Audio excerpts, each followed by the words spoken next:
More right than you know. Like the true gamers we are, we're not satisfied just seeing the new games. We want to get our grubby little hands all over them, which is why I'm about to get hands-on with Hellgate London.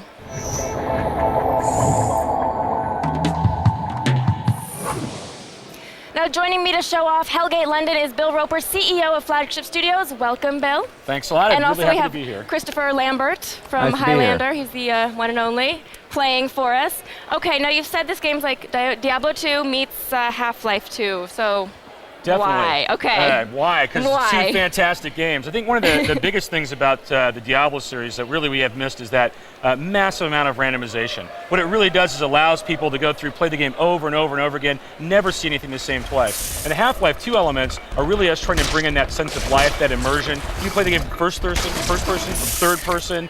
You can play with all these different character classes, massive amounts of the randomization. It's a game that you just can't ever stop playing. Okay, how much action, how much RPG?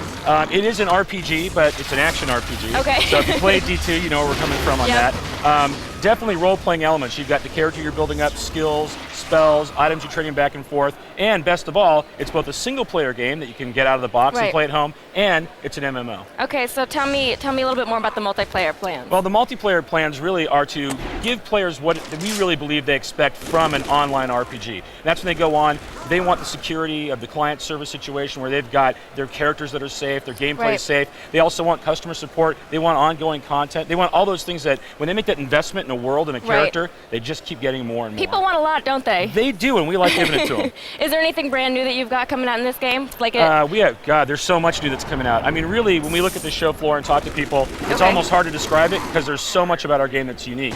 And I think that it's really maybe more so than anything is the fact that we give the players so many choices, how they can play, Right. how they can customize, and then do that within this world that's ever changing, is always different when they play. Okay, well let's talk about some of those choices. Now you've announced so far only two character classes, the Templars and the Kabbalists. Right. I don't know how directly to... Kabbalists, either way. And you can play man and woman in both Right, of those classes exactly. so far.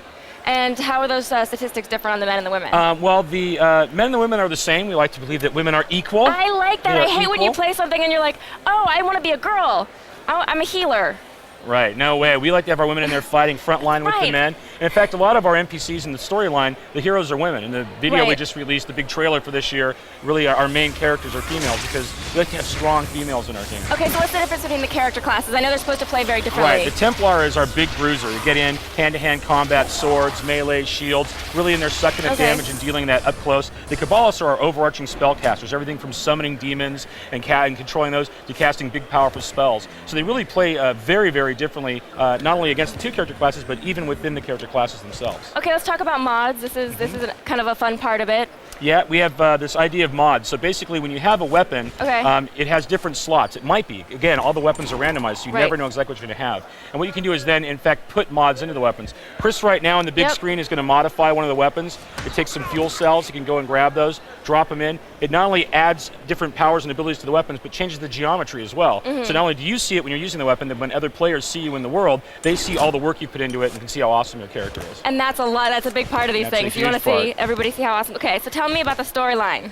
The storyline, we are set in a near future London that's been ravaged by demons, so we're in 2038. But it gives us a nice mix of kind of like cutting edge bleeding future technology and then also magic, because just regular guns don't really do anything to demons. Right. So you have to have these modified weapons, super science, arcane relics. I like all the blending locust gun. in. That was pretty cool. Yeah, locust gun's really cool. We have a lot Yeah. of crazy things. I think that's one of the fun things about the game is when you see it playing, it's just not your typical kind of shooter, even when we're in Right. that first person mode. We've got all these insane effects going on and different abilities, and it really makes for a very unique look for the game. Yeah, it was actually very exciting. I got to play a little bit, and Great. There's so many more questions I want to ask you, but we have to wrap. So I'm sorry.